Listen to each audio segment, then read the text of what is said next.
morning, greetings from Rome, greetings from the Catholic University, Università Cattolica del Sacro Cuore, and from the Teaching and Research Hospital Agostino Gemelli in Rome. I am Giulio de Belvis, and I am in charge as assistant professor of public health at the Catholic University and as the head of the unit on critical pathways and outcome evaluation. And I'm very, very proud to join as a speaker to the IOLT 2020 virtual event. And which are the main focus of my speech? First of all, I want to give you some information about the Italian NHS, Sistema Sanitario Nazionale.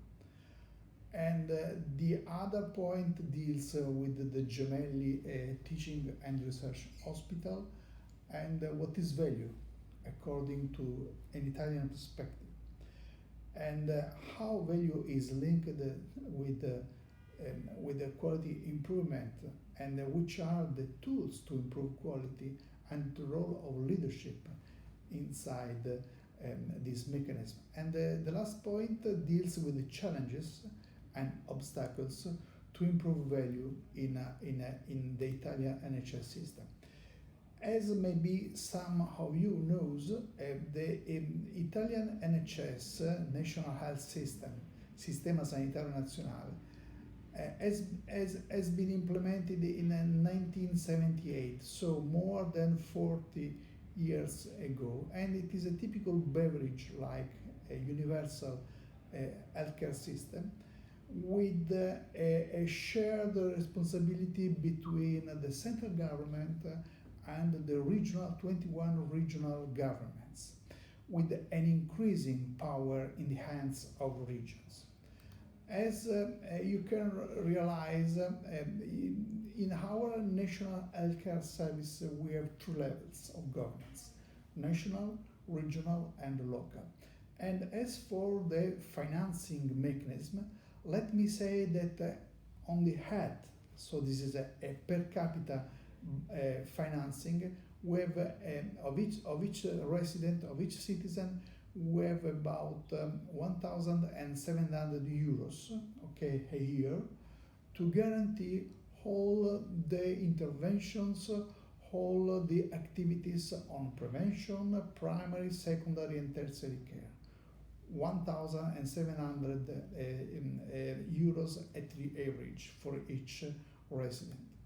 And if we have a look to the organization, to the management, and to which is the impact of such a devolution-like healthcare system on access to care, on quality of care, and also on the expenses of each regional government, let me say that we have at the present time 20 different and small NHS.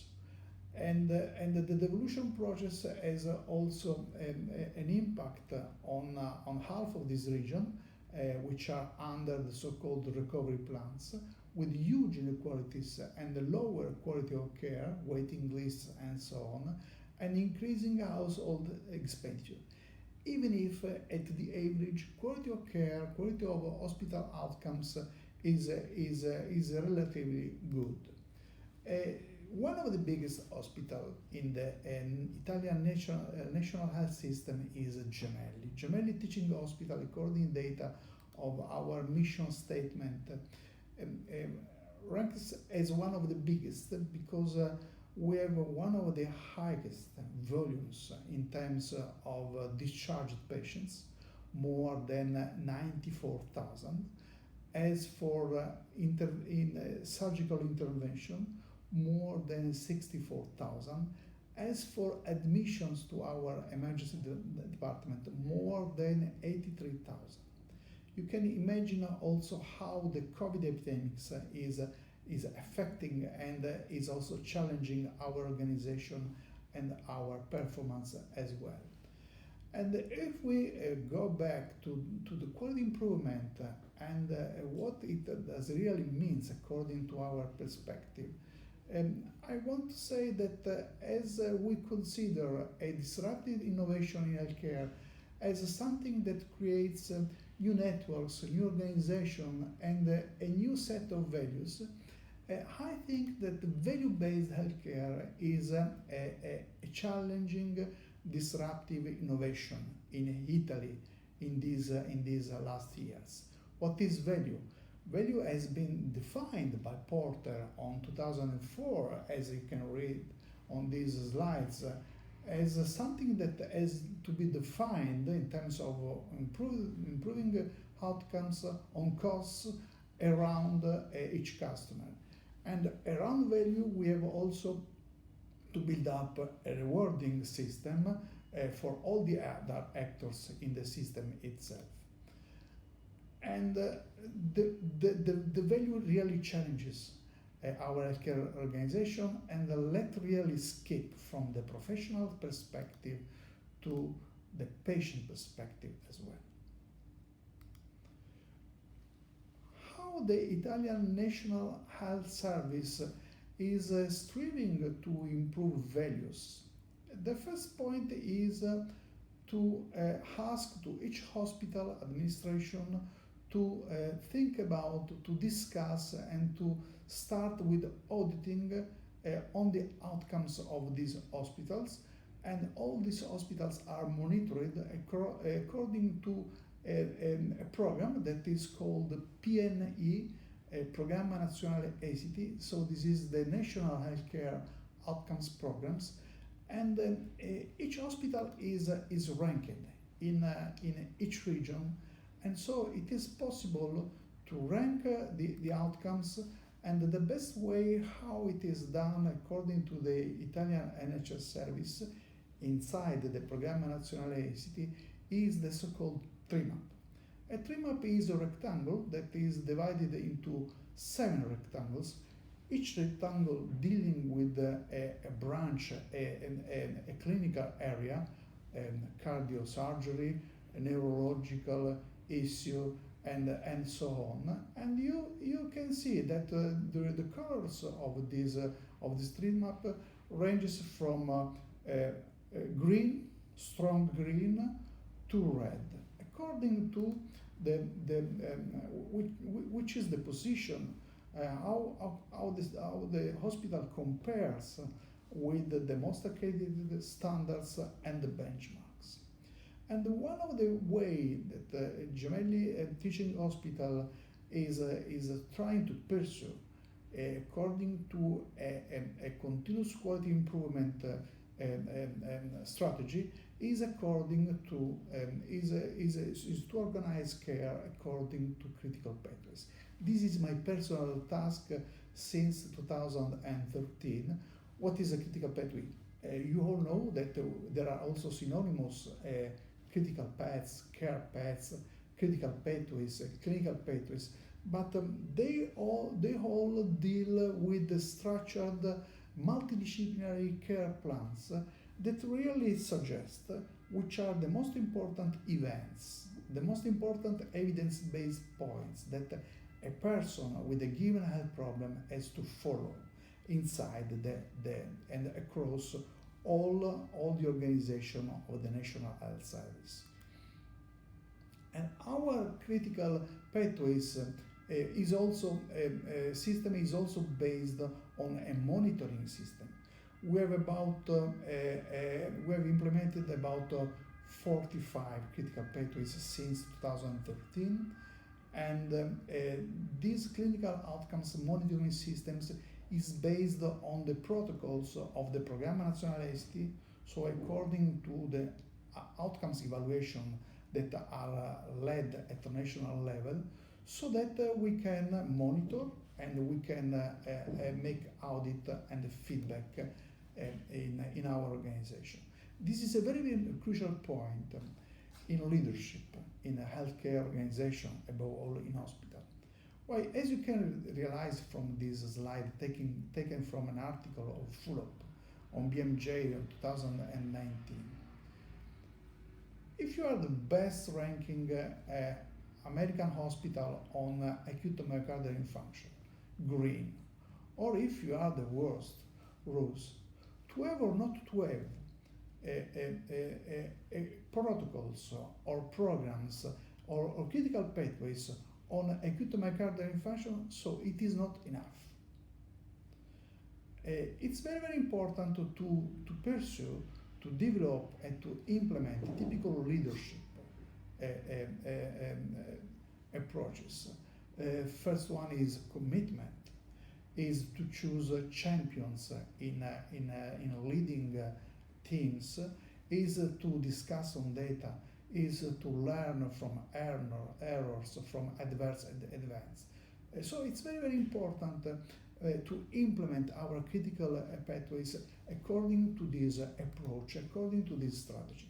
This is the tree map of Gemelli Hospital dated 2018. So at the present time, the Programma Nazionale Esti can make a picture, a snapshot of our performance with the data that are dated 2 years ago. This is a problem, and now what we have tried to do is to set up our monitoring system, and again we are discussing about PCI in acute myocardial infarction STEMI patients, the percentage of patients that undergo a PCI intervention within 90 minutes from the hospital admission. So you can see how the monitoring system really help us to understand whether we are below or above our standards of 60%.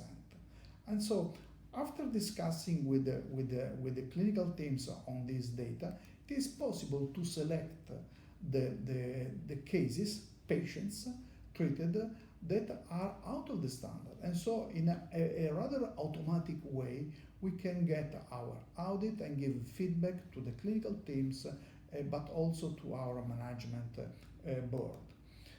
So the last question is, may we say that our National Health Service is value-oriented?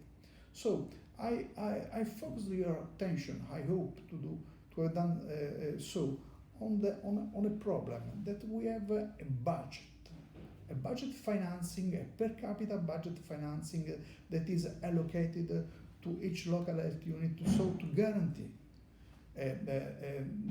everything is needed according to the National Health Service perspective. And when we deal with the chronic diseases, and this is the topic of our conference, we have 3 typical approaches in quality improvement. So to finance and so to improve quality in healthcare organization. The first one is called chronic disease management. So this is the best way, this is a typical population-based approach by using evidence-based clinical guidelines, multidisciplinary management, information system. So to give rewards to the clinical teams that in a proactive way organize plans of care for patients with the chronic diseases. Chronic disease management. We have examples even here in Italy, in the Tuscany region as well. The other approach is based on pay for performance. In this case, we reward the providers for the achievement of given outcomes in the management of their patients with the chronic disease. So we pay for delivery of specific patient-based outcomes of care. And in this case, we have some examples on the reimbursement system for biological drugs in tumor patients, in cancer patients. The last point is the so-called quality-based payment, and it is the typical approach in quality that we have in Italy. Each hospital, each ambulatory center, each professional is accredited to work on behalf of a National Health Service, and to gain this accreditation, it is only necessary to have encountered some points, some bullet points in checklists dealing with structural, technological, or managerial points. So let me say that such an accreditation system at the present time does not reward value in Italy.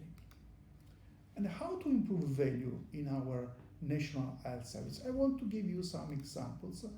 And the first example is how to try to switch our organization towards value. You know that value in the real life is the relationship between outcomes and resources. But what does outcomes really consist of? First of all, outcomes have to be patient-centered. So when we talk about effectiveness, when we talk about patient experience of care, when we talk about safety, everything has to be measured according to the patient perspective. On the other hand, resources are in most cases costs, and we talk about managing costs, we talk about investment costs, and we talk about human capital investments. And this is what is the evolution that we are trying to apply even in Gemelli Hospital. We started from Porter, a definition, patient value, outcomes on costs. And then there was Berwick, you know, Berwick is one of the guru on healthcare improvement, and he tried to insert another dimension, a population-based outcomes. So we have also to consider the burden of disease that with whom we are dealing with. And now there is another very, very important point that also includes the leadership perspective. And this is something that has been proposed by Bodenheimer. And Bodenheimer said, okay, we have to add another dimension. The other dimension is team's wellness. So we have also to measure value according to the perspective of clinicians, healthcare professionals, and so on. And now we are trying to apply this quadruple aim in value-based, and this is the real approach that we are having on a critical pathway dealing with patients with the Clostridium difficile infection.